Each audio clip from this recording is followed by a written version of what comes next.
And for the last time this season, we are live with a Survivor Season 40 Winners at War episode recap. What an absolutely amazing finale. We could finally say it. It happened. Tony Vlachos is the winner of Survivor Winners at War Season 40 and is now the second two-time winner ever next to Sandra. Tony said it in the episode. He said, there was always a queen, and that was Sandra. Now there's a king. And that's what happened. Tony played an absolutely outstanding game. And after tonight, it remains he did not receive a single vote at a tribal council this entire season. Look, if you told me before Winners at War that Tony Vlachos would be in the finals, have no votes cast against him, have an idol, won 3 challenges, and be in the best spot to win, I would have said you're crazy. Hef may have called it. Hef can take credit for it, but I would have said you're crazy. Then after this finale, Tony still had 0 votes against him and 4 immunity wins and wins fire. Look, we're going to break it all down tonight. We're going to break it down after the season, but Tony is 100% in the conversation for one of the greatest of all time, and arguably, and I would put my case on this, maybe the greatest of all time after tonight. What do you have to say to all this? Hef, you were the one, Ryan brought it up. You did, and now we know that we had a lot less listeners at this point compared to now, but before the season, you did have a prediction, and you did say that Tony was going to win this season. What do you have to say now that your prediction has come true and now it's all said and done? Well, thank you guys for acknowledging that. I think the only thing that I can say that encapsulates how I'm feeling is, what's the phrase I'm looking for? Come on in, guys! No, you didn't do the for the last time this season. Come on in, guys. But yeah, we will have a lot of off-season content coming up to you guys. We'll talk about that a lot later. First, we have a ton of stuff to get into. As Jeff said it was going to be, it was the longest finale of all time. No reunion show at all, which I expected there to be somewhat a reunion show. There wasn't, obviously, given the technological problems and the social distancing. That, obviously is understandable. And I still thought it was very cool that they were able to get a live reaction out of the 3 people sitting there. Natalie, Michelle, and Tony and their families when the votes were read for the finale. So that was at least cool. But, longest episode in Survivor history, longest finale in Survivor history. Let's get right to it. What we will do is, I know there's so much to cover. We're going to try our best to go in chronological order like we usually do. If we veer off a little bit, we veer off a little bit. There's just so much to talk about. So, as we spoke about, as we already discussed, usually when we get a live finale, it jumps right into Jeff on stage in front of a bunch of people cheering. Really weird to see him in his garage tonight, but props to Survivor. They always figure out a way, no matter the circumstances, to get it done. So big props. Jeff coming to you live from his garage. Someone on Twitter said season 41, outwit, outplay, outlast in Jeff's garage. But no, I think that, like a common theme we heard tonight with Natalie saying you play the hand you're dealt.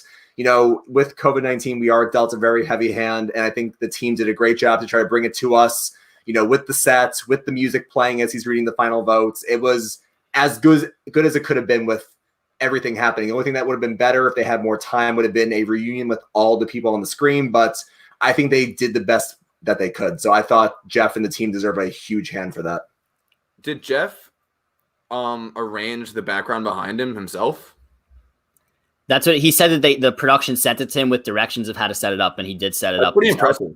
I'm not sure if he had a production guy with him in his garage. I would have to assume he did, just to get signals back to CBS and everything. But regardless, he definitely played a role in building it himself, which is really cool. Yeah. And I just amazing. And they say in Survivor, you always have to adapt, and that's what Survivor did tonight.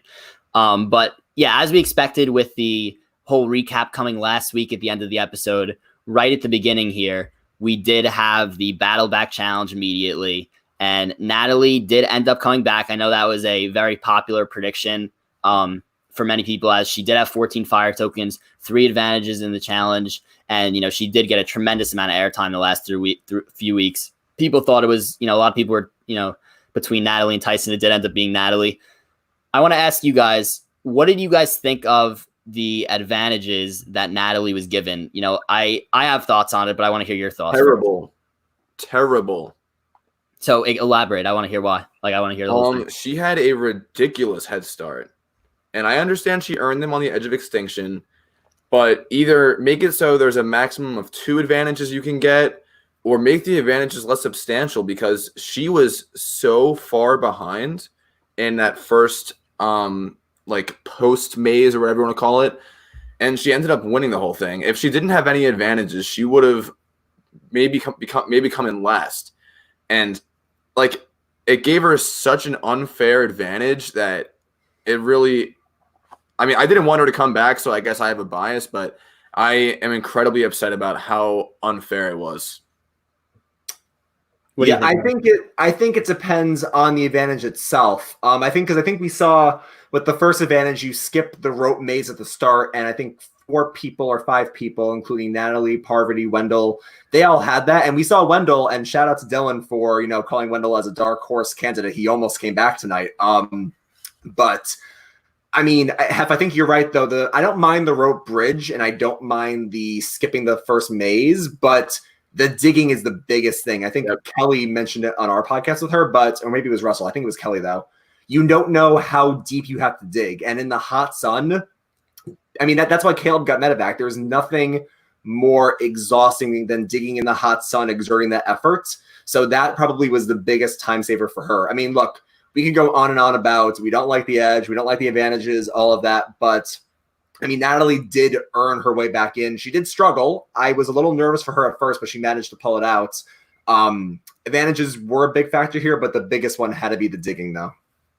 Yeah, I know we did discuss with Kelly what we thought the advantages could have been, because she did play the same challenge in her season 38, Edge of Extinction. We were pretty right. Like, part of the rope was built, so I think that out of all the advantages, I think just having 3 is too much. I don't mind advantages in the challenges. What I do mind is the fact that Jeremy was at the table maze at the end without a single advantage in the whole challenge. So like 3 is just a bit too much, especially when you're rewarding people who are taken out first. And I don't want to take anything away from Natalie, because she did work her ass off on Edge of Extinction, and she gave, at the final tribal council, she gave the resume of every single thing she found on the edge, and that was incredible. She found 5 different things. She completed the coconut challenge. She completed the log challenge. So props to her. But I just think 3, if there was to be Edge of Extinction again, I don't think there will be, or any kind of battle back, I think 3 advantages is a bit too much. But props to her. She did overcome adversity where she got stuck a few times, and the advantages were enough to push her through. But I don't want complaints about the edge to take away from this podcast talking about what an amazing finale that was. And there were so many iconic moments in this finale, and we're going to go on talking about all of them. But the first one was really following that battle back challenge, and I had a feeling this was going to happen, where they had all the players who had not gone back in lined up on the mat.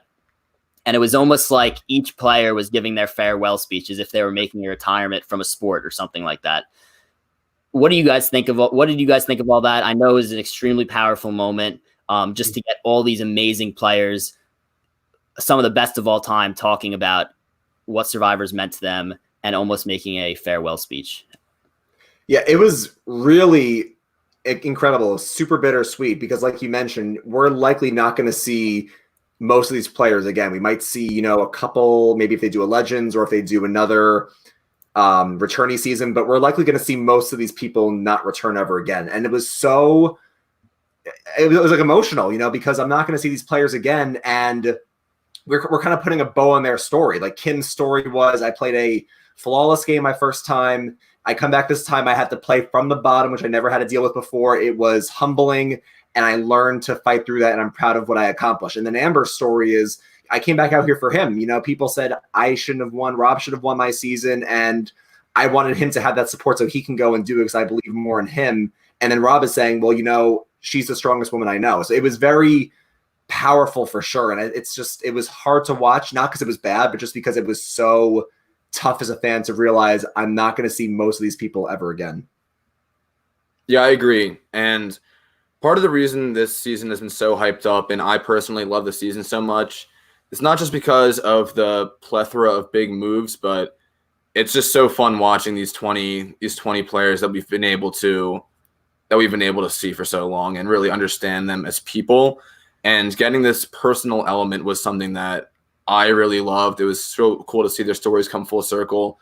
hear about how they changed as people throughout the game and how Survivor had an impact on them. So really awesome moment. Yeah, and two people I want to highlight from this. Well, first of all, Jeff, I know you mentioned that, like Jeff mentioned this. We've had emotional connections throughout the years to all of these, players. I'm sure, all of us as fans, we, follow them on social media. We idolize them in a way. And just to see that their journeys on Survivor could potentially coming to an end was a extremely bittersweet moment, as you did mention it. And just two more people I wanted to highlight was first where Tyson was discussing that, he felt like going in when he first applied for Survivor, right when he got on his first season, he realized, I have a weird range of skill sets, and Survivor is really the one that encompasses them all, and how it's helped him to turn into a great father. And now that he's a father, he feels like he could finally move on to something else rather than just Survivor. And then there's Ethan, who obviously we all know his story, where how he was, as Jeff described it, on the edge of life, battling cancer. And, he overcame that, as he mentioned, partially because of Survivor, because they raised so much money to help find a drug that was able to cure his type of cancer.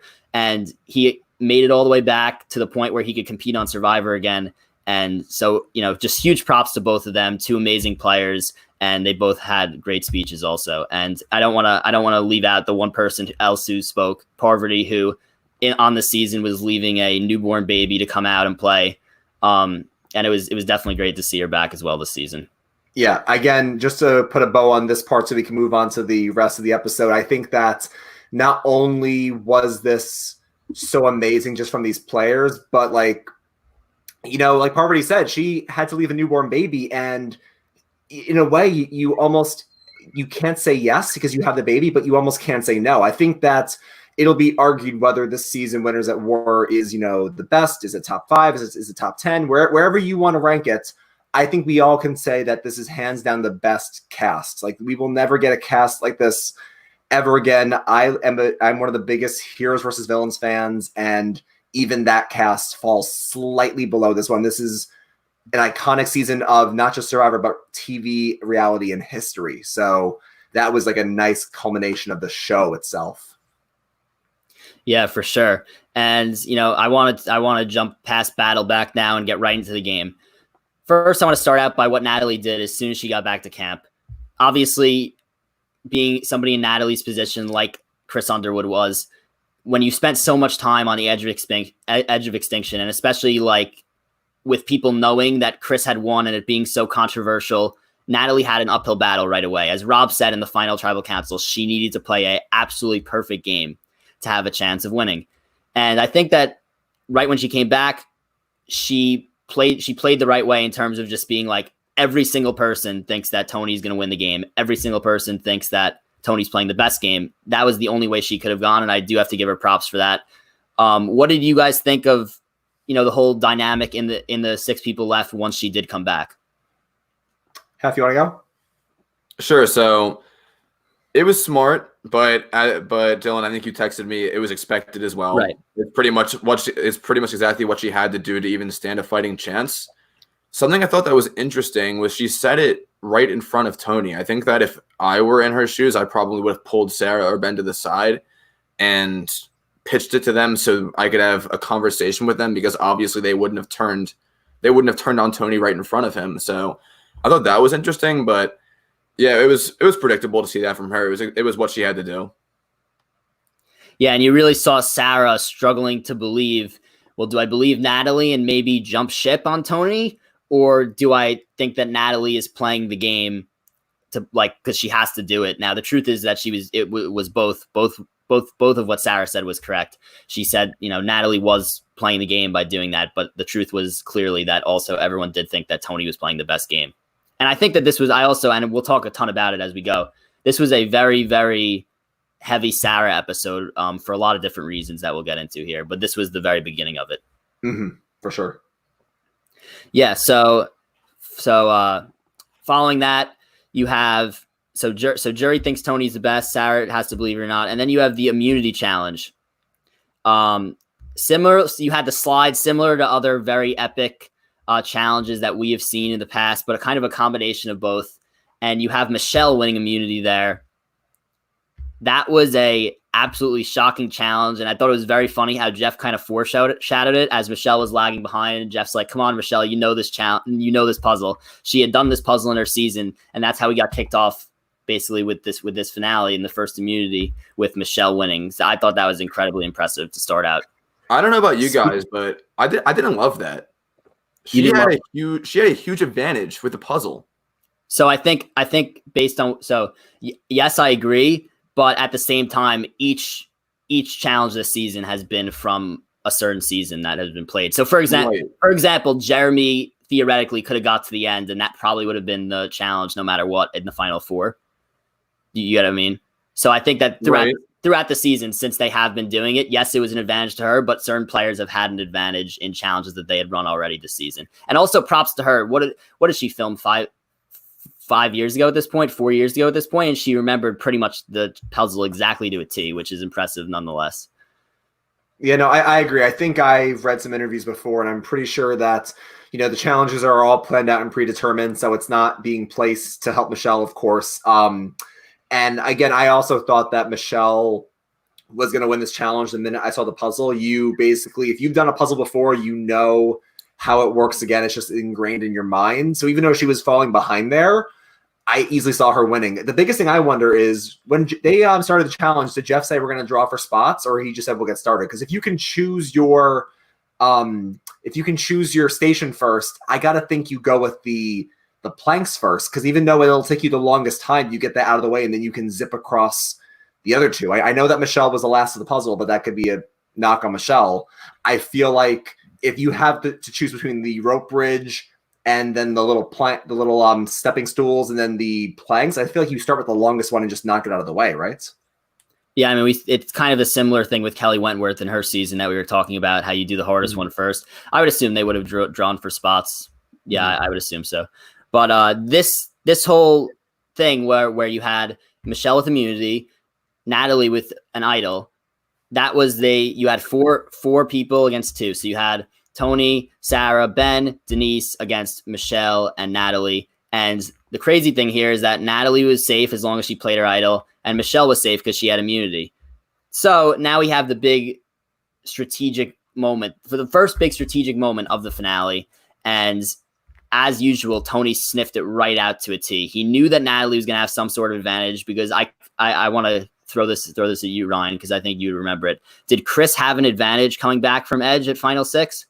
Yes. Oh, I need to talk about this. Oh my goodness. The bad foreshadowing was heavy here. Chris Underwood, listen, history will repeat itself. And when Chris Underwood comes back with an idol or an advantage, I think he came back with the half idol and he had to give it to somebody, or maybe Rick Devens came back with it, or he came back with an idol. He came back with something for sure.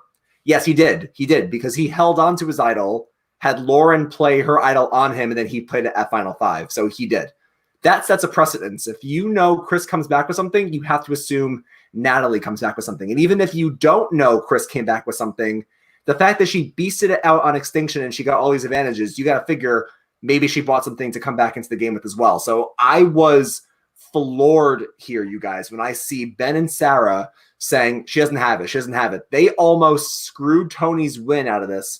And we see, Ben and Sarah go out back to back later, but I was floored hearing Ben say, oh, she doesn't have it. And then Sarah, and listen, I love Sarah. I'm a big Sarah defender. I think Sarah proved herself to be an all-time great player, but sorry, Lucina, sorry.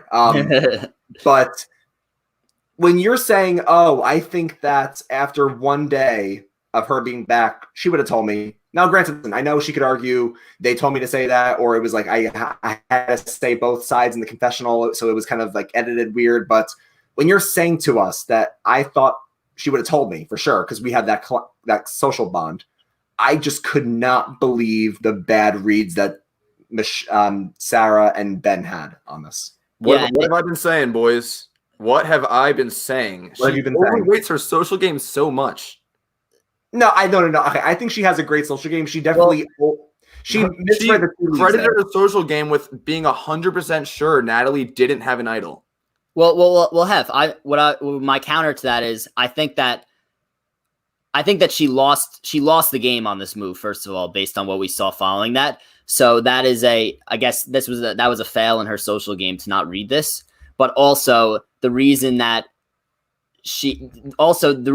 Ben ended up going home there and she made the vote without Tony telling her is because Ben felt close enough to Sarah to dip out. So I know I don't want to like go completely out of chronological order and completely jump forward here, but while she failed socially the first vote, her strong social game showed the next vote. But I want to keep. Can I say something real fast about that? Yeah, go for it. I don't think she has a bad social game. I think she's a good social player. But she touts herself over and over and over as a phenomenal social player. And even in her first confessional in season 34, after she got voted out like 10th or something in Cagayan, she said, my social game's phenomenal. She's been saying that even before she won. She's a good social game, but I would not be bragging about it over and over, especially when you make what could have been a huge, huge blunder on her part. Yeah, I mean, I did end up thinking, I think it was a huge blunder because, and there's no doubt about that because, so first of all, here's what I want to talk about with this move. I think what made Tony so amazing this season, obviously he got no votes the entire time. How did he downplay his threat level? I'll tell you how he downplayed his threat level. It's because at moments like this, when he knew 100% that Natalie had an idol and Ben and Sarah were so adamant against this, he kind of just sat back, even if it put him at, even if it put him at a tougher hand going forward, he kind of just sat back. Whereas if we watch Cagayan Tony or Game Changers Tony, I think that for sure he would have gone crazy, maybe even flipped on Ben and Sarah or done something completely completely crazy to just screw them three up. And here he just realized, all right, this is going to make my path harder. But if it makes Ben and Sarah happy, it's something that I'm going to have to do and sacrifice. And in the end, Tony ends up beating Sarah and Fire. But as Tony mentioned, if Ben and Tony were able to save their idols for Final 5, everything could have turned out a little bit differently. And I think that Sarah ends up sitting in the end with Tony tonight. But I think everything could have changed from that very moment. But yeah, it was definitely a blunder by Ben and Sarah, and just another testament to how good Tony has played this game so far. So because of and it was, I believe, the second no vote tribal ever we ended up getting. Yeah, technically, if we're following the Cambodia precedent, then yes, this is the second time there's been no votes for anybody. And I really want to break down this tribal, but before that, we were talking about Sarah had a bad read here. Ben also had a terrible read here, and I think this is just proving to me that even if he did get to the end, even though he sacrifices himself at 5, would have been a 0 vote finalist. When you're saying that my first season, I was all about aggressiveness and playing hard, and I wasn't really focused on the relationships. So this time, I'm focusing on the social game. I'm a more social player. And I'm seeing a TV show where he's arguing with Rob and with Adam and with Jeremy. And I think the biggest thing you can have in this game, and I know we've heard this from a bunch of players before, is self-awareness. I know it's super hard to trust people. It's super hard to know where everything is happening. Like Sarah even said earlier, she can't tell if Natalie's lying or telling the truth from Edge. But the biggest thing that you could have is an internal lens and say, I have an awareness. I'm arguing with people. Maybe I'm not being very social right now.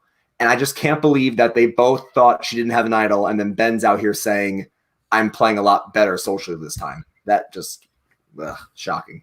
Yeah. And I want to clarify to what I said. I may have been a little bit unclear, but if they just originally voted Denise, right? Denise goes home, which was the same result, but Ben and Tony still have their idols. Yeah. So at the next tribal council, Ben would have possibly used an idol to save himself, or Tony would have used an idol to save himself, unless they put the votes on Sarah, but you don't know if they would have played it for her, an idol. And then with Natalie playing the idol that she found, Michelle would have been the one to go home in all likelihood, because they had the numbers, even if there was some type of revote.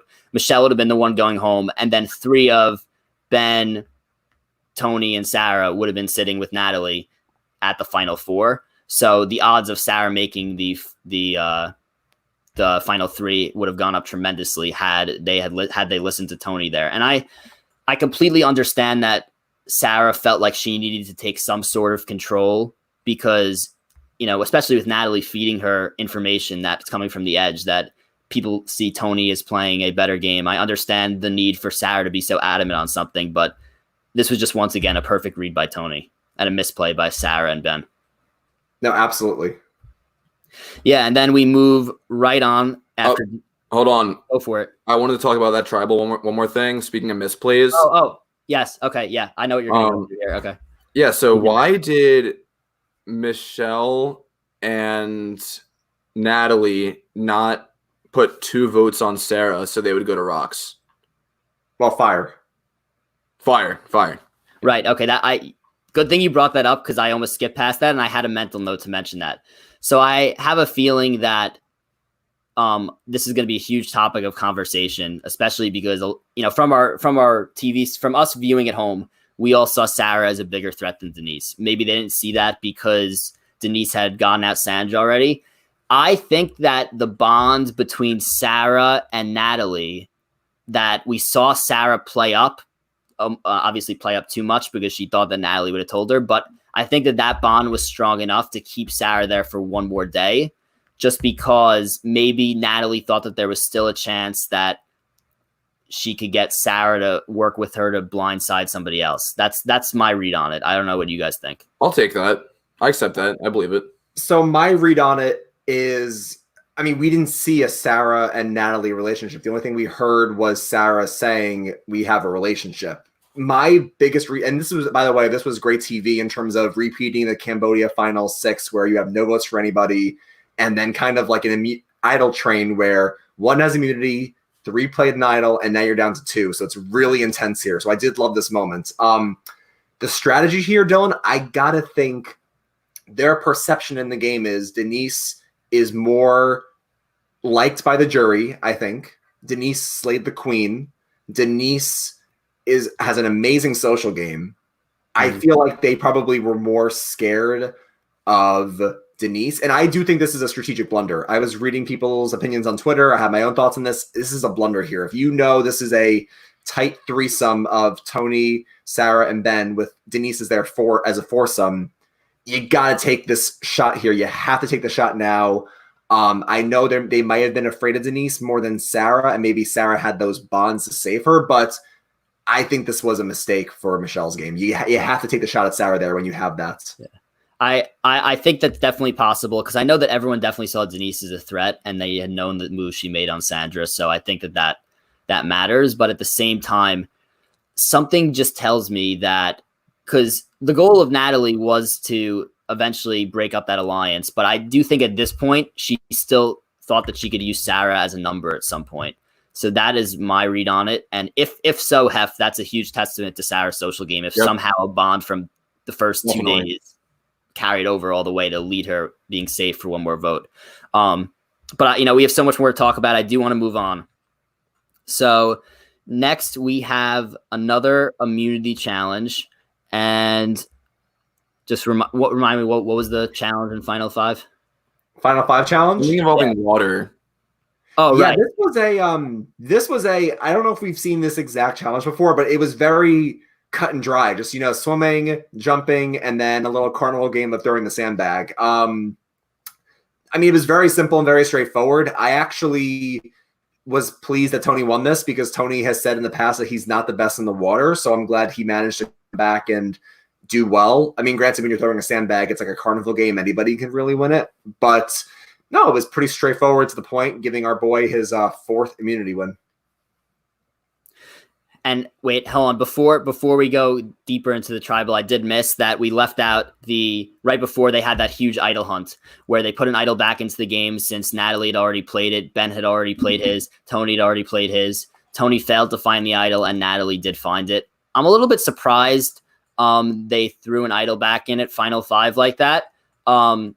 But it is feasible just because you could play it at Final 5 and all 3 idols did go. I don't want to spend too much time on the idol search because Natalie did find it and there's nothing more to that until we talk about tribal council. But back to the immunity. Yeah, I knew that that sandbag, those whenever they have those landing the sandbags on the perch, especially 2 of them, that looks so near impossible. You could have been the slowest person in the water ever and you would have had a chance as long as you got to that mat. If you're going to cornhole, do you have an advantage at this challenge? Yeah, I guess so, but you also have to have enough arc to have it perfectly. All out the arc. Yeah, it's pretty crazy. But Tony does end up winning that challenge, which is obviously huge because I know that Ben, Sarah, and Tony had a 3-2 numbers advantage. But had Tony lost that challenge, I think that Ben, and we don't know about this because of what happened with Ben and Sarah, but I think that Ben would have had to seriously mull flipping over to vote out Tony at this point. So this is an extremely crucial win for Tony. And I think that at this point in the game, Ben kind of realized that he wasn't going to win against any, and I don't agree with this. It's definitely an interesting arc for Ben and an interesting end to his story. I think Ben sat there and realized that he was not going to win against pretty much anybody left. Maybe aside from, and I mean, Natalie got more votes than I expected in the end, but maybe that's what he thought. And he thought that at least if I go out like this, then Sarah or Tony will have a better chance to win than somebody like Michelle or Natalie. So he figured that he kind of like sacrificed himself, which was a really weird move to see in a game of all winners for $2 million. I want to get your takes on this. Ben's kind of always been seen as somebody who lacked social game.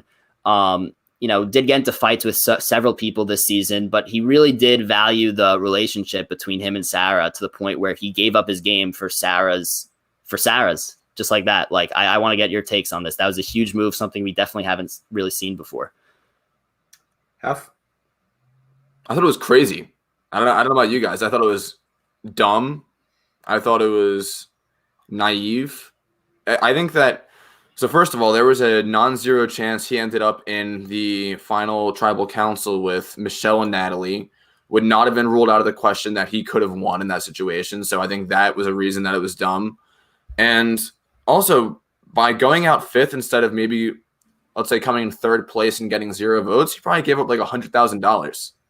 So I know he put an emphasis on how he grew as a person in this season. He formed a lot of good relationships, good friendships, and that is more valuable than money. But at the end of the day, he is on Survivor. He's on a game show to try to win $2 million or any kind of prize he can. And I think that just going out on his own volition is pretty crazy.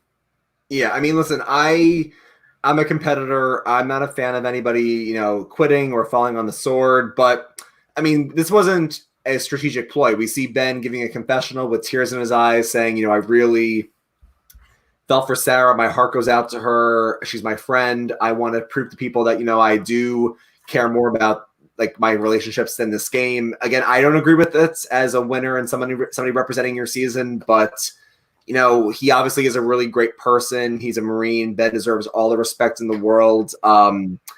It was hard to watch, honestly. It was just tough, but I do give him, respect in some other different way other than falling on the sword. Before we get to travel, though, we have to talk about the final act of the spy nest, paying massive dividends for Tony here.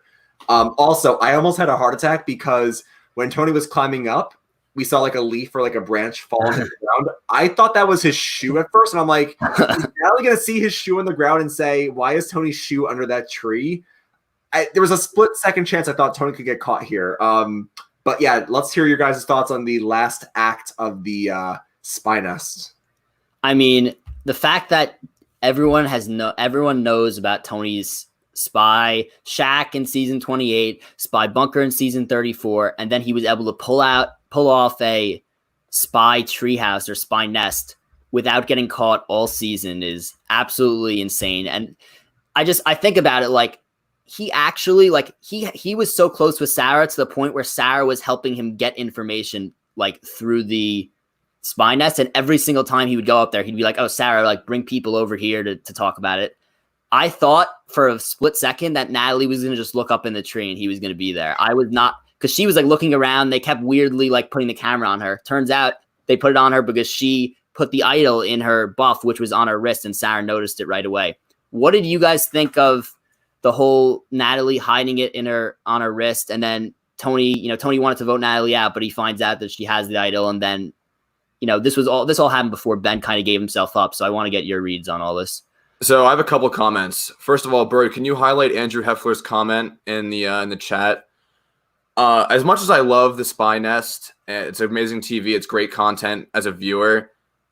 I think it's a little overrated. I don't want to downplay Tony because I love him. He's my second favorite winner. But at the end of the day, he's close with Sarah, and he doesn't need to be spying on these conversations because Sarah is the one that is initiating them, having them, and she can easily just report back at the beach saying, this is what they said, this is what they're planning on doing. He's not getting any different intel than she's getting. So just a thought I had there. And speaking of the idol that Natalie gave away pretty much, I don't know why she was willing to do that. She didn't give it away. She played it for herself, but no, she gave away that she had okay, yes. So I don't know why she did that. If I was trying to get Sarah to flip in that situation, if I did show her the idol, I would have said, look, there's a 50-50 chance I'm playing it for Michelle or myself. So that means there's a 50-50 chance you go home. So you have to assume that you're going to guess right here. And I think that the way that she went about strategizing here and trying to get Sarah to flip with her was completely wrong. I would have said, look, I'm playing this for me or Michelle. You guys are going to have to guess right or you're going home. Yeah. I mean, go Del. I was going to say, I don't understand why they weren't targeting Sarah here because like they were targeting Ben. But had they put votes on Sarah, she could have theoretically went home had the idol been played correctly. Like that I didn't necessarily understand. And then to talk about your point, half about the spy nest, I think that yes, Sarah would tell him information, but just to play devil's advocate here, it's almost a way for Tony to ensure that he's getting truthful information for Sarah, yep. like double check himself, I should say. So that is what I think it's more for. But yeah, go ahead, Ryan. I want to hear your thoughts on why Ben was the target here and not Sarah. If you're thinking in terms of Natalie and Michelle.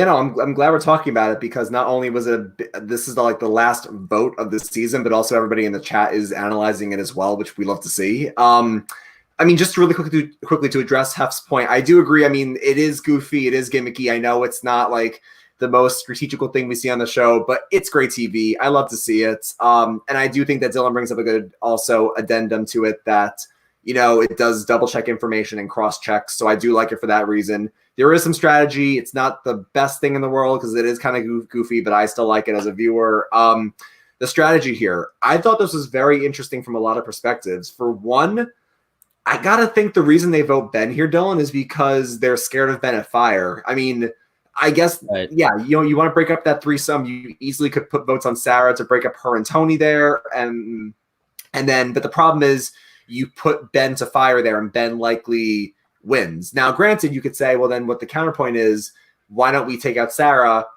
And then if Ben doesn't win the final immunity, we put him to Fire against Tony. He takes out Tony for us. It's a possibility. So I guess the reason they vote Ben there is because they're scared of him at Fire, but I think they actually could have used him as a weapon personally.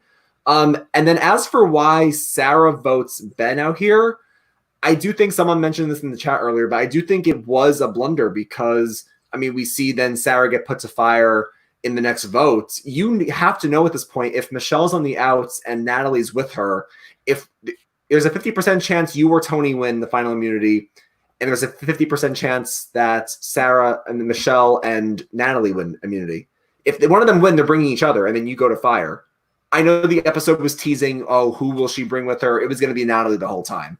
And I feel like if Sarah votes Ben here, which she did, she's putting the two pairs against each other 50-50, whereas, yeah, maybe you're more scared of Ben and Fire, but you have Ben in there, and you likely don't go into the Fire there. So I was interested in the perspective of both Sarah voting Ben out here and then Natalie and Michelle targeting Ben over Sarah. And I think that's a completely interesting point because, like you said, it would have been, if they had voted out Michelle instead, it would have been a 75% chance that one of them three win immunity. And then you're sending even Natalie would have sent Ben over Sarah to Fire so that he could take out Tony because he's the best at Fire. So I thought it was a very interesting decision by Sarah.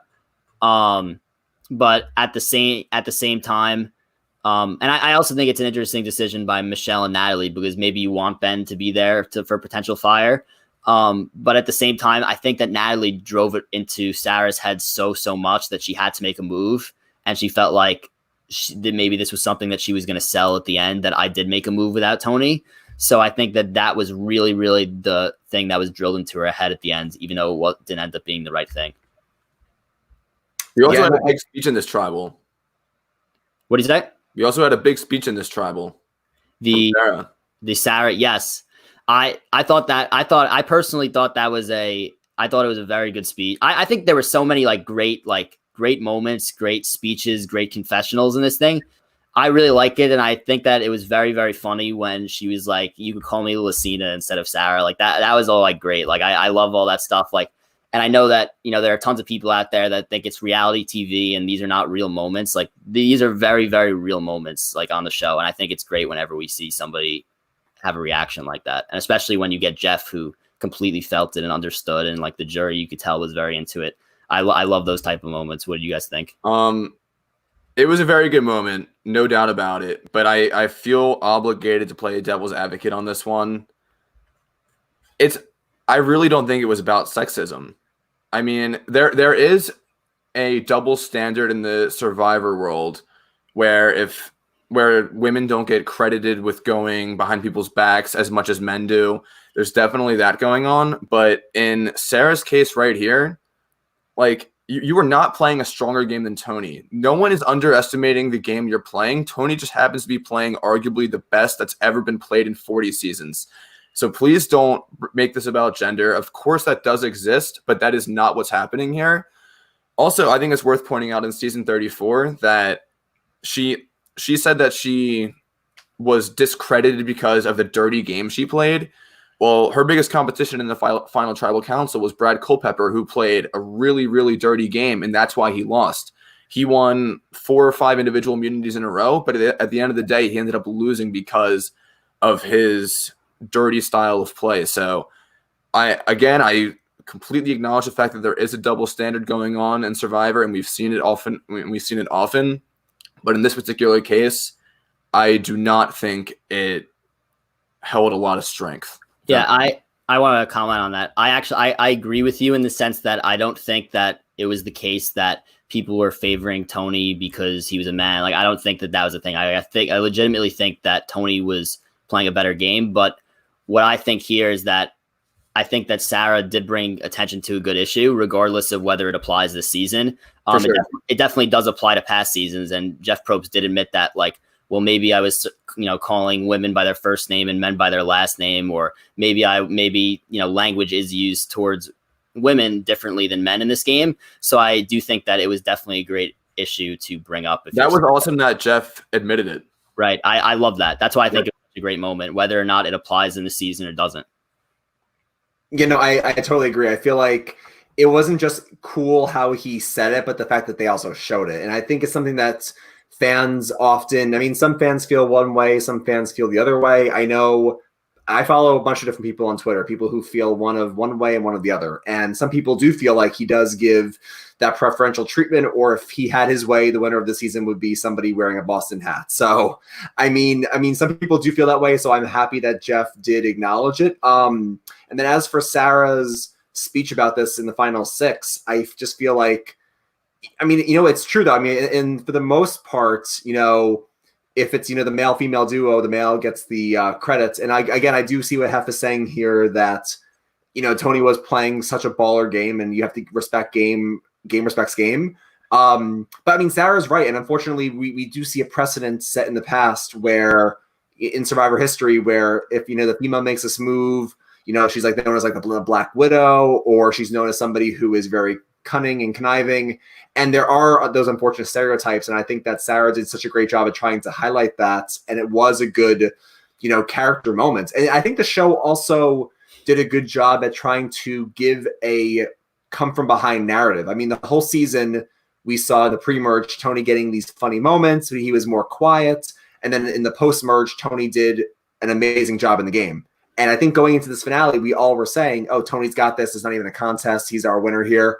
They were giving us a lot of great Sarah moments, other than her bad read on Natalie's idol. But we saw the jury whispering to each other and saying, "Oh wow, that was really cool." Now she has a last name. She's bringing up good points here. Adam's whispering to Sophie. I think they presented a really interesting false narrative that maybe Sarah, if she beats Tony here, could have been our winner tonight. And one more thing that I do want to comment on this. I think that a lot of people think that Sarah has been under-edited this season, mostly because she was overshadowed by Tony, who's just as crazy and of course going to get a lot of screen time. And I do want to mention that, in my opinion, I think Sarah played a very, very good game, especially if her intention was to go to the end with Tony the entire way. She fell one one, I guess you could say, immunity at the end, short of that happening. And I really do think that her, a lot of people say her social game and the game that Sarah plays is very hard to edit at times, especially when you're playing next to Tony, who is going to get a ton of time on the TV. But yeah, I really do think that that Sarah played a great season. And even though she did make a few blunders tonight, which, that could have changed everything.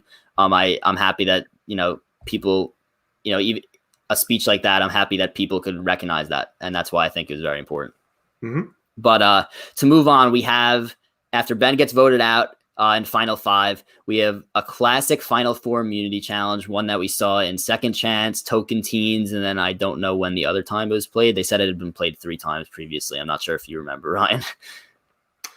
I know for a fact it was Cambodia, and it was JT's season. Oh, Nick won this in his final season. Right, so it has been played sooner than Cambodia, but... Yeah.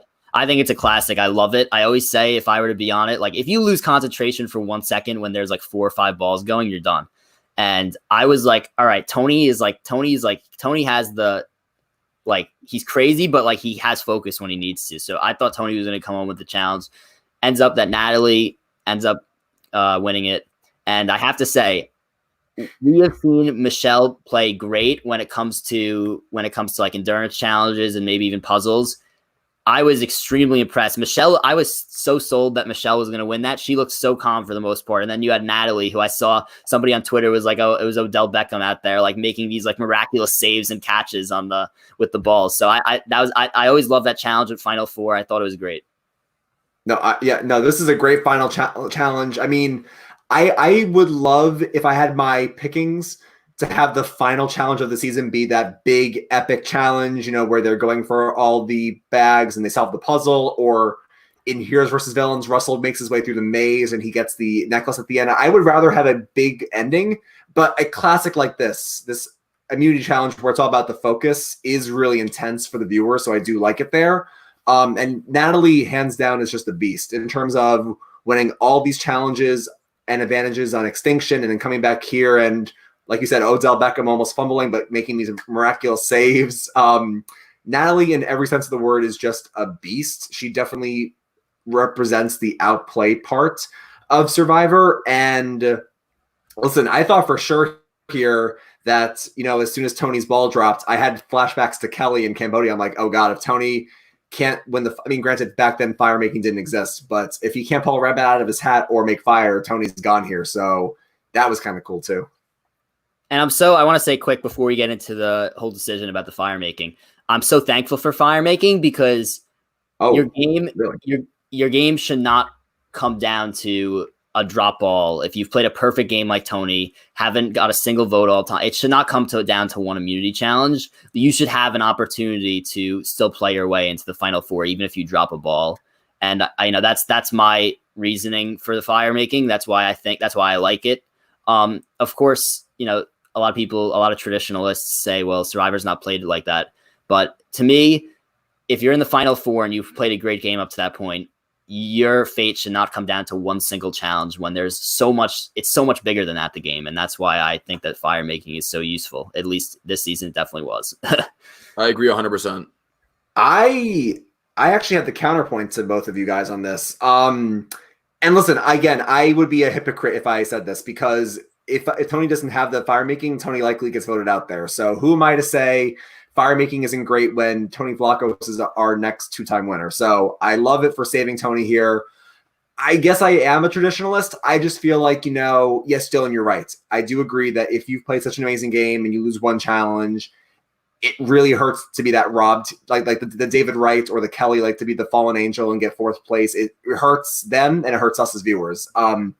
But I do think this game really also is about managing your threat level. Adam actually tweeted this a couple of weeks ago, and I think I saved it, but I had to go back and find it. I like how it does help great players get to the end, but I will say the counterpoint is that you have to manage your threat level where if everyone thinks you're playing the best game, you're not playing the smartest game. Like, you have to manage your threat level where, listen, if you are playing a great game, but nobody knows you are because you're in the passenger seat and they're driving, they'll take you to the end no matter what because you've played the best game, but they also will never vote you out. Like Sarah in Game Changers is an example where she was not going to get voted out, so she managed her threat level pretty well there. Or somebody else that won, I need to go back and think of examples, that managed their threat level really well. And I just feel like, even though it helped Tony here, so I'm so grateful for that, if you're doing a great job to not be the biggest target on the board, that's when you're playing the best game, I would say. So my quick counterpoint for that is that sometimes when you're a returning player, your threat level could only be managed to a certain point. So I think that Tony did an amazing job of managing threat level all season. When you're in a Final Four, there's not really a place to hide. So that would be my counterpoint to that. I understand that viewpoint, but I'm extremely happy. Maybe in a place where they only had it in returning seasons, but I think it generally helps everybody, because if you get a person who has to play a certain way in order to get to the Final Four, they shouldn't be penalized because they drop a ball to that large of a level. But yeah, that's just my thought. What did you guys think of the decision of Natalie to not pull a Chris Underwood and not make fire against Tony? And at the same time, it seems like Michelle was maybe the best person that was there that could make fire, and she did not even send Michelle to go against Tony, or she didn't send herself. She sent Sarah. What did you guys think of Natalie's decision to put Tony and Sarah against each other, compared to other moves she could have made? You want to go first? Sure. So I think she made the worst possible move here. I think that regardless of whether it was Sarah or Tony, Natalie would have lost. So, but at the end of the day, you got to get the biggest threat out for sure. And Michelle definitely was better at making fire. So if you want to get Tony out, I definitely would have put Michelle up against him. But if I was her, I would have definitely gone up against Tony myself, because I don't think that if I'm Natalie, I don't think I'm going to win against Sarah or Tony. And I just said that, but you need to have that bigger point on your resume. And if you lose against Tony, you're going to lose. Or if you beat Tony, maybe you have a chance to beat Sarah. I really don't think Sarah going against Tony was the move there. And another thing I thought about, maybe if Tony beats Michelle, Sarah and Tony split votes a little bit because they're working together so much. That made an avenue for Natalie to take the win there. I really think that she chose the worst possible outcome. I half agree. I do think that if you're looking at the board and Michelle's the best fire maker, you put her against Tony. I agree with you there, half. In terms of her putting herself in there, like pulling a Chris Underwood, I just don't. I mean, listen, Chris went balls to the wall. I give him a lot of respect for that. But I just, as somebody who was trying to win money out there for myself and my family, I can't imagine ever putting myself at risk in harm's way. I think Dominic said this back when people asked him, well, why didn't you put yourself into fire to take out Wendell? He's like, because my wife would have wrung my neck. Like I would have been dead if I put myself to fire and then and then I lost and got fourth place. I think the biggest argument I see is that you can't win the game if you're not there. And I think that, yeah, you have to make sure your biggest competition, Tony, isn't there. If that was the case, you should have put Michelle to fire instead of Sarah. And I do think, Hef, you bring up a good point where maybe if they play a similar game, they would have split the votes. Kind of like how Parv and Russell split the votes. I mean, Russell got no votes, but basically other people have split the votes when they play similar games. So I think that she should have put Michelle in there. But I totally agree with her that it's, especially if you think that you can't win in fire and you're going to get fourth place after you fought so hard on the edge, I can't blame her for not putting herself into fire here. Here's what I think about that. I think that, Rob kind of hit the nail on the head and said you had to play a perfect game. Natalie had to play a perfect game when she came back in order to win. I think that the perfect game would have been her taking down Tony and then going up against Michelle and Sarah. However, I don't think she would have beat Sarah, maybe she would have. It would have depended on the jury's outlook at Sarah compared to Tony, but I have a feeling that even if Sarah was viewed as playing not as good of a game as Tony, I still think she would have mustered up enough votes to beat Natalie. And at the same time, I also think that you have to be honest with yourself in that if you're Natalie. Like, if you don't think that you're good enough at fire to beat Tony, you can't put yourself in that position to just lose the game. So I feel like you have to give yourself a chance if you know that you're going to lose that. That being said, like, if Michelle was the best, that being said, I would have rather her have been honest if that was her real reasoning. At the final tribals, she said she wanted to see the end of the. Yeah, I was not buying that. I wasn't really buying that. I think she should have just been straight up honest and been like, I thought, like, even if either honest or just even told a lie, like, she should have said, I thought Sarah had the best chance to beat Tony, so that's why I put it there. I thought she had a better chance than me. I think it would have gained a lot of respect. Rather her just like, I thought her answer was kind of weak in that sense. So that's my whole outlook on the Natalie thing. I do agree. My question to you is, was she being honest there? Like, you think she really wanted to see the end of them, or you think she was not telling the truth there? I think she was. I was going to say, I think a major basis for her argument coming back was that she lowered down she kind of like destroyed the lines of three. So I think that was like her main argument. That's what she wanted to hang her hat on. But like, that argument was defeated when Tony was still sitting right next to her. So that's why I think that she should have chose a different argument there. No, I agree. I think she should have chosen a different argument, but I also think that that's how she actually felt, like that emotion. Yeah, it's possible, yeah. Because this makes perfect sense when you think about season 30 when Mike Holloway won. Did you guys see season 30? I am unclear. Like, I don't remember it that well, no.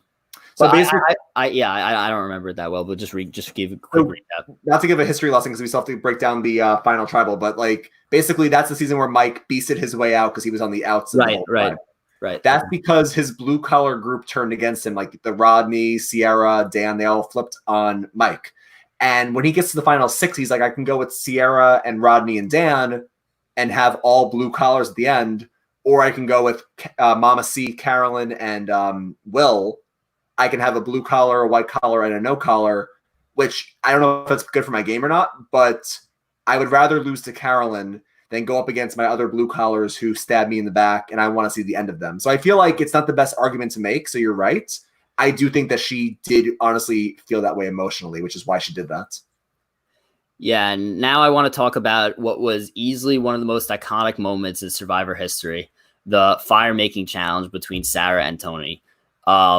Usually when we've seen fire making challenges in the past, they've been blowouts. I can't really remember a fire making challenge where there were two huge fires going and you legitimately just didn't know which flag was going to raise first. And that was this. And in addition to that, it was the end of Cops Are Us, which has had easily, in my opinion, one of the best story arcs of any people, alliance, anything throughout Survivor. You have season 28 where they had a Cops Are Us alliance, and then right at the merge, Tony blindsides Sarah. The next season, and Tony ends up winning the season. And then the next season that they both play together in Game Changers, Tony gets voted out second in the season, and then Sarah ends up winning it. And now this season, after they've grown their relationship over all these years, they've come back together, and it's pretty clear that no matter what, they intended to try and go to the end together, no matter what, even if it screwed up one of their games. And that was the truth. And that moment was it was an emotional moment. It was a powerful moment. It was easily one of the best moments that I've seen on Survivor. What did you guys think about all that? Hef, you have something to say? No, was my video messing up? No, you're good. Ryan, you go. Sorry, I saw you like raising your hand. I'm like, was he going to make a point here? No, I was questioning the feed on my video. Oh, yeah, Dylan, I completely agree. This was such a powerful moment. Like, I myself was getting very invested and emotional as well, seeing this is the end of Cops Are Us, and it was such an amazing story arc like you just described. I can't think of it's as easily a top 5 story arc if you're going to go through all the different, duos or alliances or just character moments. This was so great.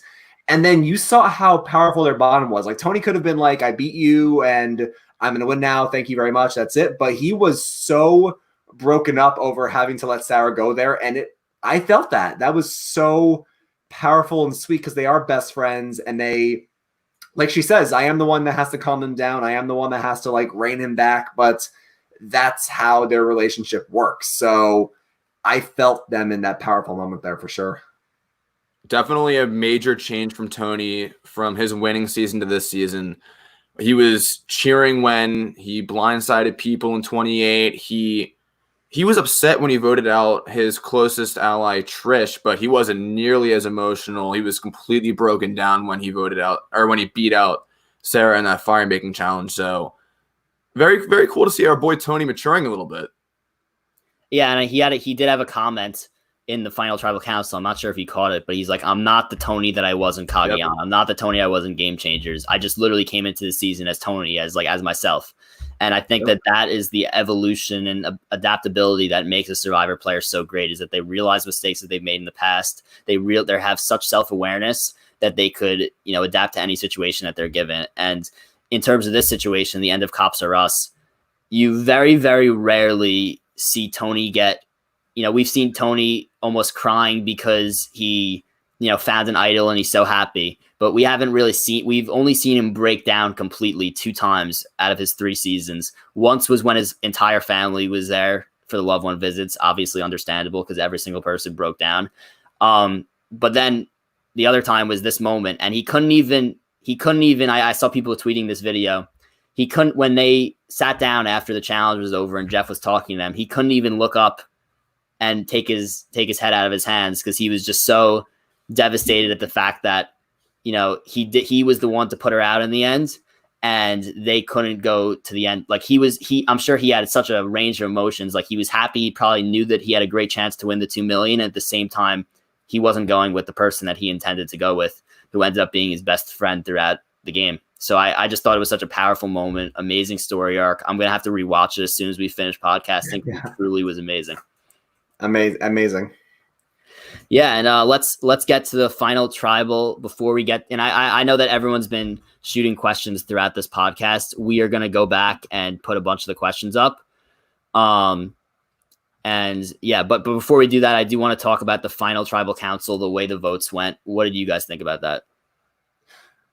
A couple things. Go ahead. I was going to say, can you remind me who the 4 people were that voted for Natalie? Yes, so it was a 12-4 votes with Michelle not getting any votes. Side note, I do feel very bad for Michelle. I know Michelle was our underdog this whole season, but I do feel for her as a former winner not getting a single vote, since her whole story was people thought I didn't deserve to win the first time. So I do love Michelle as a person, so I feel bad for her. 12-4 vote. The 4 votes for Natalie were Parvati, Tyson, Ethan, and Jeremy. Everybody else voted for Tony. Yeah, so there are a few things that I think of this. So first of all, if we're talking about the way the votes went and not like actual, like maybe certain things that might have been said at Tribal, I thought, well, first of all, just in general, final Tribal Council, I saw somebody allude to this on Twitter as well.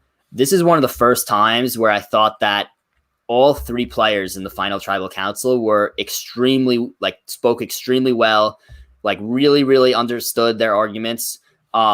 And I know we were just mentioning that maybe Natalie should have said something else, but overall, like all 3 players were great. I think they all made a great case for themselves. And I really do think that a lot of the jury members truthfully thought that all 3 of them played a great game. So that's the first thing.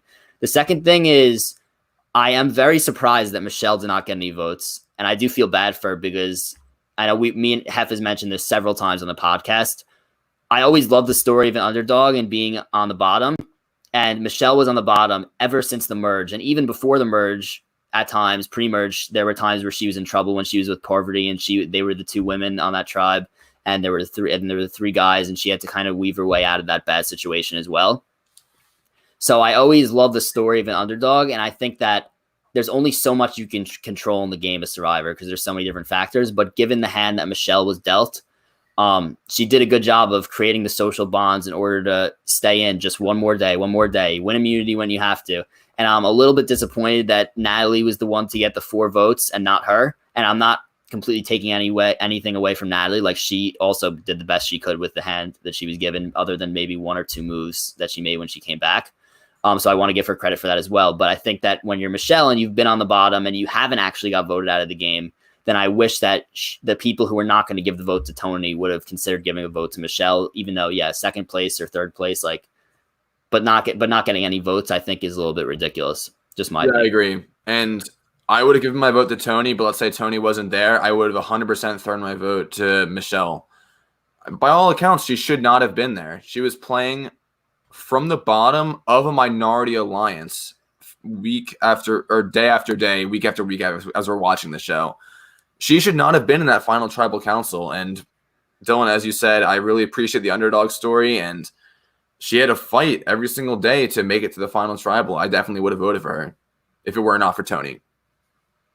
Yeah, I mean, I feel like Natalie's, like she said, I had to play with the hand I was dealt, and she crushed it on Extinction. And I think that I actually wasn't surprised she got second here. I did think that Michelle was going to get a vote, but I had a pretty strong feeling Tony was going to be our winner and Natalie was going to get second. She would have gotten votes from, and she did, from Ethan and some early jurors. Just because she did build those relationships. And Edge is such an anomaly, and this is why we've only seen it twice, and we're not going to see it again for a while, maybe if ever again. It's such an anomaly because all logic says is that Survivor is a game where the goal is to not get voted out. And if you're voted out on day 2, why should you win the game over somebody who's been in the game the whole time? And I just think that what overrides that is the human element of Survivor that people don't always take into account. We always talk about outwit, outplay, and outlast, but there is that human element. And when you've been on the edge with Danny and with Ethan and with Amber this whole time, and you got logs together and you got coconuts and you had to sit out there in the sun and were dying of thirst, like you build those connections, and that's hard to separate game from the human side there. So I do think Natalie did deserve votes there. Michelle deserved votes, but Tony obviously deserved the most. We can break down Tony's game really quick, but I mean, all 3 elements: outwit, outplay, outlast. You win 4 immunity challenges, almost tying the record at 5. You beat extortion, and you have a great social game by having other winners give you their tokens. You take out Sophie as one of the biggest moves of the season to bring Sarah closer to you. You have no votes cast against you in the whole season. He's describing the spy nest, and the whole jury's laughing with him. Tony did such a great job here. There was never any doubt in my mind that Tony was the rightful winner of the season.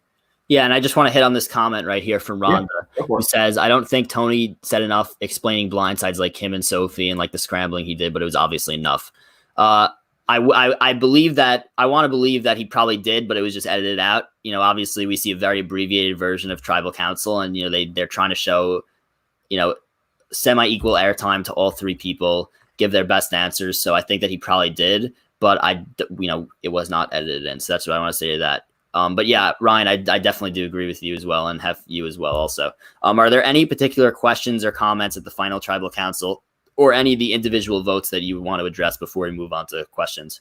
Yeah, so I do. I don't know if you guys saw, Tyson tweeted out a few minutes after the episode finished airing that he gave his rationale for voting for Natalie.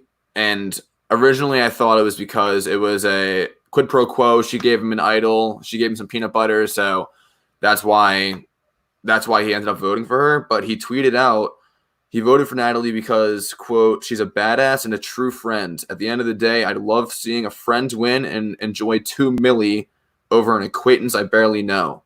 Maybe just me, but I'll stand by that every time. So I'm conflicted there because as a fan, I respect good gameplay, and I would not just do it because it's a friend. But at the same time, that is why I love Tyson. I love Tyson the person, and he always talks about how the $1 million changed his life. It's another reason I really love him. I love his story, and I respect that is why he ended up voting for Natalie. Yeah, and again, like, we haven't been on the show, so we don't know the actual human element, and they say that this is a season heavy of relationships, as we've seen, and pre-existing relationships.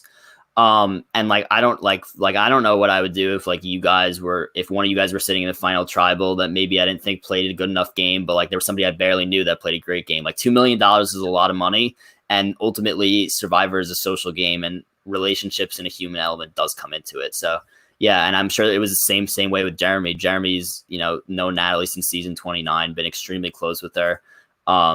So yeah, I think it was definitely very similar, maybe even the same way. Well, I'll say this. If I'm on the jury and one of you is in the final tribal council, I'm not voting for you unless you give me half the money. I don't know if that's allowed, but okay, we'll go with that. All right. Off the record. I would love to hop into questions. Yes. So if you have any questions, ask them. And we will, in the meantime, go back and post a few that were asked earlier in the chat as well. Ryan, if you see any also, or Hef, if you see any. What's the peanut butter drama on Edge that I don't know what that is. Commented. Did anyone know that? I don't know what that is. I'll need to do some research. I'm not totally sure what Maybe Yang it's a hidden scene or something. Yeah. All right. I have this first question from Wendell SEP. If Tony doesn't win, would this season not be considered top tier? I like the question a lot. I think that because of the entire season as a whole, I think it would be considered top tier no matter what happened. Maybe if Natalie won, it would be definitely very bitter for a lot of people, and there would be tons of controversy. I think that would have been horrible for the show. Nothing against Natalie. I just think it would have been first person voting out winning would have been bad. But I think that if anybody other than like if Michelle had won over Tony for whatever reason, I don't necessarily think that the season is automatically not top tier because of a vote at the end. Yeah, I do think Wendell SCP brings up a good point, though, that, the winner does really have a big impact on a season's legacy. It's the characters, it's the gameplay, it's the winner, it's the advantages, it's a lot of it. So I do think that he's right where if Tony doesn't win, it's a certain knock on the season, especially if, you go down the list. If Sarah wins, then if Natalie wins, and then if Michelle wins. So he's right, though. If Tony doesn't win, it's not a top-tier season. He did win, so this is a top-tier season. Again, we could talk about this in the off season because I'm sure we'll have a lot of great coverage that will talk about the different seasons, but this is a top tier season. I'm fully willing to put it in my top 10, but when Jeff is saying, and you guys can share your thoughts, when he's saying that this is the number one season of all time, I can't get behind it, especially when you have Edge of Extinction in the season. You have a lot of advantages, especially Extortion, which could have ruined someone's game. And it has one of the greatest casts and a great winner, so I'm happy to put it in the top 10, but greatest of all time is a stretch for me. Yeah, I also want to say that I think that a great idea for us, and I want to mention this, and I want to know if people would like this, but I think that maybe this weekend or next week we should do a kind of reflection on the season, on the whole season kind of podcast, and that is where I want to that's where I really want to dive into where it ranks this season, specifically and stuff like that. So I want to save some of that talk for that kind of content. But yeah, we could debate and talk that all night, and that's why I want to put it into a separate pod. Yeah. But there's another good question here from Yang. Who would have won between Sarah, Natalie, and Michelle? I think Sarah. I still think Sarah would have won. Maybe she would have got. Maybe people would have been a little bit hesitant because they felt like Tony carried her, but I do think that players like Ben and Sophie would have and I know Sophie looked kind of dead sick and tribal, but I think that players like Sophie, Ben, Yule, I think they all would have stood up for Sarah's game. Sophie for sure. Tony, obviously, Ben, Yule, Adam is a fan of the game. Adam would have never voted for Natalie as somebody who is a student of the game and respects being there the whole time. So that's 5 or 6 right there. Sarah would have had it for sure. For sure. All right. This is an interesting one. So I don't know if you guys caught this, but Jeff mentioned, you could apply for 16 or 17. That's never been the case before tonight. It was 18, right? It's always been 18 and older. So this guy says Mark says maybe next season Survivor goes by generations, was having teens apply a spoiler. I don't think that they would have a whole tribe of teenagers because I think that would lower gameplay and they wouldn't want that. But I do think that maybe we get 1 or 2 people on the next cast that are 16 or 17 years old. That's all I think. That's all I think it was. Was Jeff teasing millennials versus Gen X too, or Gen X versus Gen Z? What was Jeff teasing there? I would love that. Look, listen, the fan in me says if I had a chance to apply when I was that young, I would have done it. So I can't hate on all the young fans applying, but here's what I'll say. I want obviously great TV and obviously great gameplay. You have people who are not even out of high school yet or out of college or even out of high school, and you haven't had the job, you haven't had that real life experience, you haven't really been kicked when you're down yet, I wonder how thrilling that would be for TV. Now, like Dylan just said, if it's like one 17-year-old, I'm more than happy. Good for him or her. I want to see them live out their dream, but I don't want to see a lot of young kids out there. I think it's not going to be as compelling as they might think. Selfishly, I want it to be Gen X versus Gen Z because first of all, I'm submitting my audition tape tomorrow after Jeff's announcement. And if it was Gen X versus Gen Z, I would love to kick some teenager butt. It's interesting. I mean, one thing that Jeff did say is he seems very confident about filming and having a fall season. So let's pray that even that was crazy. Yeah, I thought he was going to be like, we don't know when we're going to film. He's like, we're very committed to having a fall season. And if you look on the TV schedule, it's out there. So let's pray that even if they film in August, September, they could get something out there by October, something like that. Please. Clearly there's some sort of plan going forward. Like they have to have some kind of plan in place. So I'm hoping that they do come through and have a fall season because that would be phenomenal. And I am curious to hear the theme. And I'm sure that, when we know that theme, everyone will know on Twitter. But one more question here from Amy. Do you all like the idea of coming into Survivor with pre-existing relationships, or would you rather keep it as strangers? Examples, Winners at War, Bloodwater, etc. I think it's a good question. I think it depends, on the season. I mean, obviously, I've been wanting Winners at War for so many years now, and I wouldn't trade it for anything. So while I don't love that, pre-existing relationships are going to put a target on the Poker Alliance with, Amber and Kim enticing, I would have loved to have seen Amber get a chance to play her game. I would have loved to have seen Kim Spradlin back on top again, Tyson not being on the ropes. I think that when you have these great seasons that are going to provide great moments, we have to take what comes with it. So pre-existing relationships are what they are. We can't ignore them. They're going to happen. But I do think that having all new players is always very fun, of course, Amy. Yeah, I think that, when you have returning players, they're going to have pre-existing relationships. So, yeah, I think they do a good job of balancing new player seasons with old player seasons. But if you want to have returning players, you're going to have pre-existing relationships. And I think that's just the case. I think that my ideal ratio would be 1 out of every 4 seasons we have a returnee season. You don't want it too much because then it waters down the fact that it's so special. But you also are. I'm dying to see Bless you. Excuse me. I'm dying to see returnees play. But I do want to if you have any more questions, feel free to shoot them in the chat. But before we get off here, I do want to thank everyone for engagement throughout the entire season.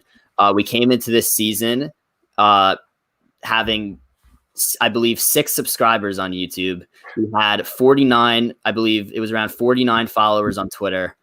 And now we're at over 270 subscribers. We're at 425 followers on Twitter. We did interviews with Aaron Meredith, Dom Abate, Elaine Stott. We did an interview with Kelly Wentworth last week, and that's already at over 14,000 views on YouTube. So I wanted to say thank you, everybody, for engaging throughout the whole season. And we have a ton of off-season content coming up that I do want to quickly preview here. So first of all, within the next 2 weeks, I do believe that we're going to have some sort of reflection podcast where we talk about the season in general and our thoughts and different moments throughout the season. And we are also going to be hopefully attempting to bring on some players from this season, or at least somebody, hopefully, to talk about their gameplay throughout the season. So we're going to be trying to work on that. And if not, we will hopefully, do a few other things that will be just as cool. And in addition, we will also be doing what we call fan casting, or what I should say, what Survivor Reddit calls fan casting, where at some point during the off season, I'm not sure when it's going to start yet, probably in June, where each week we will do a certain cast, like a theoretical cast for a theoretical season. It'll just be a good way to, keep the fans engaged and talk about Survivor, even though that we don't know when Survivor's coming back. Would you guys have anything to add? Oh, and I also, before you guys add, I also want to quickly also mention that Russell Hantz played a huge role in helping us, blow up the season. He took a chance having us on a show. even though he pretty much had no idea who we were. We were just three guys who were starting up a Survivor podcast, and created this cool bracket, the Ultimate Survivor bracket, where we had 64 of the best players ever, and Twitter voting on it. And he thought it was a great idea, so he had us on his show and hosted that bracket for us. So big thanks to him, as that really helped us grow as well. Do you guys have anything else to say? Yeah, I was just going to add two things. One is that I'm really excited for all the offseason coverage. I mean, I'm going to pray we get the fall season. If not, it's going to be in the spring, which I'm going to have to accept if it happens. But, you know, I'm hoping we get one in the fall. Until then, like Dylan said, we're going to have a lot of offseason coverage for you guys between, you know, doing a deep dive into the season overall and having hopefully more former players as guests, and even past all that, having a ton of fan casting, have a ton of discussion podcasts. We're going to do a lot of different things in the offseason. But one more thing, actually, is that I want to thank both of you guys, you know, because for those who didn't know, like Dylan said, we started out with very few, you know, Twitter followers and few YouTube subscribers. But these two guys started Soul Survivor podcast last season, and I was not a part of it. So I just want to thank you guys for letting me come on and join both of you in this crazy adventure. 2020 has been obviously very rough for a lot of reasons, but this has definitely been the highlight of my year so far. So thank you for letting me join you on this podcasting adventure. Couldn't have grown without the Survivor Encyclopedia. So thank you. I would do the same thing. You have anything else you want to add, Hef? I'll make my thank you short and sweet. Thank you all for joining us tonight, for joining us on this ride throughout season 40. Ryan, thank you for joining us in season 40. Podcast would not be complete without you, our resident Survivor expert in the Survivor Encyclopedia. Thank you to the Soul Survivor podcast family.